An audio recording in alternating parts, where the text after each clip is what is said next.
मराठवाडा मुक्ती संग्राम दिनाच्या निमित्ताने आज सर्वांना मी मनापासून खूप खूप शुभेच्छा या ठिकाणी देतो। अनेक कार्यक्रम आज मराठवाड्यामध्ये या ठिकाणी आहेत, त्यातून 3-4 कार्यक्रम आम्ही या ठिकाणी जाणार आहे आणि आज विशेष करून स्वच्छता अभियान सर्व देशभर राबवलं जात आहे, त्याची सुरुवात आपण आज या ठिकाणी केलेली आहे। मागच्या वर्षी जेव्हा कॅबिनेटची बैठक औरंगाबादला झाली तेव्हा मराठवाड्यासाठी 46,000 कोटींचं पॅकेज जाहीर झालं होतं। काय मिळालं त्यापैकी मराठवाड्याला प्रत्यक्षात? मला आज ते नक्की सांगता येणार नाही, पण शासन मराठवाड्याच्या विकासासाठी अग्रेसर आहे, त्यांनी पुढाकार घेतलेला आहे। मला वाटतं अनेक कामं, आता आपण सिंचनाची कामं मी माझ्या भाषणात ज्याचा उल्लेख केला ती या ठिकाणी हाती घेण्यात आलेली आहे। रस्ते असतील, पाणी असेल, वीज असेल, या सगळ्याच कामाच्या संदर्भामध्ये इन्फ्रास्ट्रक्चर असेल, औद्योगिकरण असेल, या सर्वांच्या बाबतीमध्ये राज्य शासन असेल, केंद्र शासन असेल, अतिशय आग्रही आहे आणि त्यांनी पुढाकारही घेतलेला आहे। मला वाटतं ती कामं टप्प्याटप्प्याने सुरू आहेत। आता अतिवृष्टीची मदत शेतकऱ्यांना कधी मिळणार आहे? पुन्हा एकदा अतिवृष्टीचा इशारा दिलेला आहे अजून नाही, जे पंचनामे झालेत त्यांची मदत शेतकऱ्यांपर्यंत पोहोचते। आता मी सांगितलं की जवळपास 450 कोटी रुपये शेतकऱ्यांना त्या ठिकाणी मदत यावर्षी आम्ही दिलेली आहे, त्यांच्या खात्यामध्ये ते पैसे पोहोचलेले आहेत। अजूनही यावेळी गेल्या महिन्यामध्ये अतिवृष्टी या ठिकाणी झाली, मोठं नुकसान झालं। मी सुद्धा 2 वेळा या ठिकाणी या 2 महिन्यामध्ये येऊन गेलो, पाहणी केली आणि सर्व पंचनामे झालेले आहेत। मला वाटतं तात्काळ त्या संदर्भामध्ये शासनाने प्रशासनाला मुख्यमंत्री महोदयांनी उपमुख्यमंत्री महोदयांनी सूचना दिलेल्या आहेत। मला वाटतं लवकरच तेही पैसे जे आहेत, ती मदत जी आहे ती शेतकऱ्यांच्या खात्यामध्ये जमा होईल। तेव्हा आता लवकरच आचारसंहिता लागेल, पालकमंत्री म्हणून आपला कार्यकाळ आता पूर्ण होतोय। तुम्हाला असं कोणतं काम आठवते जे तुम्ही नांदेड जिल्ह्याला दिलंय? नांदेड जिल्ह्याला शासनाच्या वतीनेच कामं होतात, की नांदेडला पालकमंत्री येऊन काही वेगळे कामं देत नाहीत। जिल्हा नियोजन समितीच्या माध्यमातून जोही निधी असतो तो आमदारांच्या माध्यमातून, खासदारांच्या माध्यमातून, महापालिकेला त्याचा हिस्सा असतो तो त्या ठिकाणी दिला जातो आणि त्याचं नियोजन ठरलेलं आहे, कुठल्या हेडला किती पैसे द्यायचे, काय द्यायचे। आणि म्हणून मी काही म्हणजे मुख्यमंत्र्यांना तो अधिकार निश्चित आहे की कुठे एखादा मोठी योजना असेल, मोठा निधी असेल, फंड तो त्यांना देता येतो।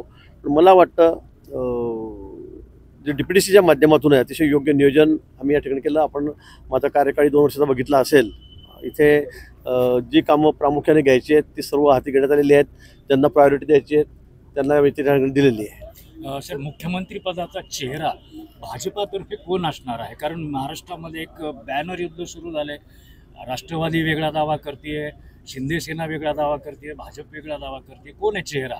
मला वाटतं आपल्याला सर्वांना कल्पना आहे, आमच्याकडे चेहरा एकच आहे, तो म्हणजे माननीय देवेंद्रजी।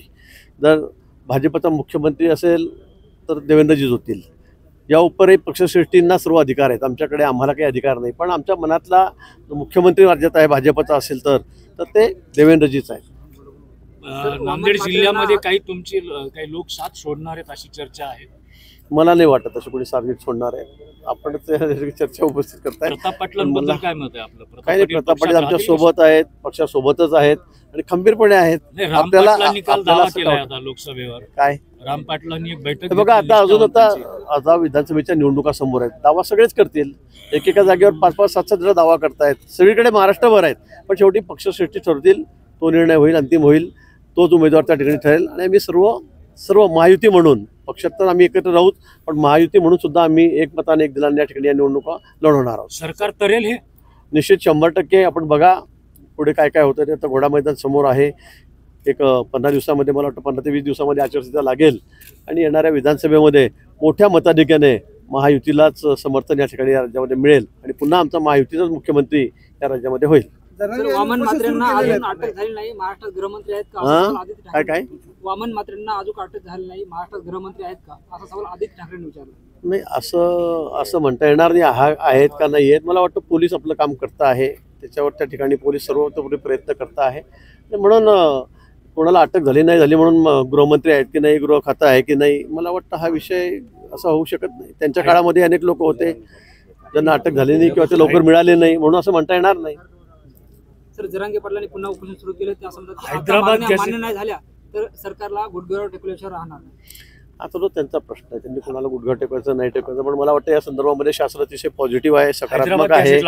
या ठिकाणी मुख्यमंत्री महोदयांनी आपल्याला कल्पना आहे 10% आरक्षण सुद्धा आम्ही विधानसभेचं सत्र घेऊन त्या ठिकाणी दिलेलं आहे आणि कायमस्वरूपी टिकणारं आरक्षण द्यावं हीच भूमिका सरकारची आहे, शासनाची आहे, दोन्ही उपमुख्यमंत्र्यांची आहे, मुख्यमंत्र्यांची सुद्धा आहे। आणि म्हणून मला वाटतं मुख्यमंत्री महोदय स्वतः हा विषय आता हाताळत आहेत मला वाटतं निश्चित त्यातून मार्ग निघेल.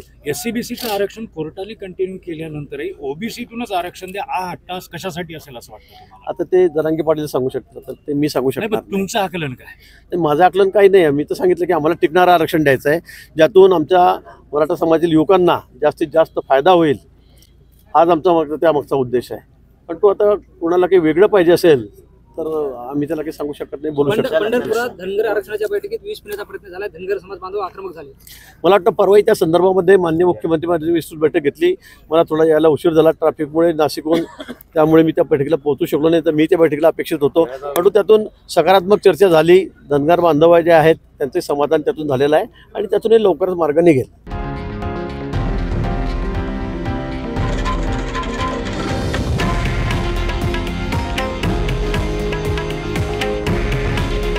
हे आहे देशातील नंबर 1 न्यूज नेटवर्क आणि आपण पाहत आहात TV9 मराठी.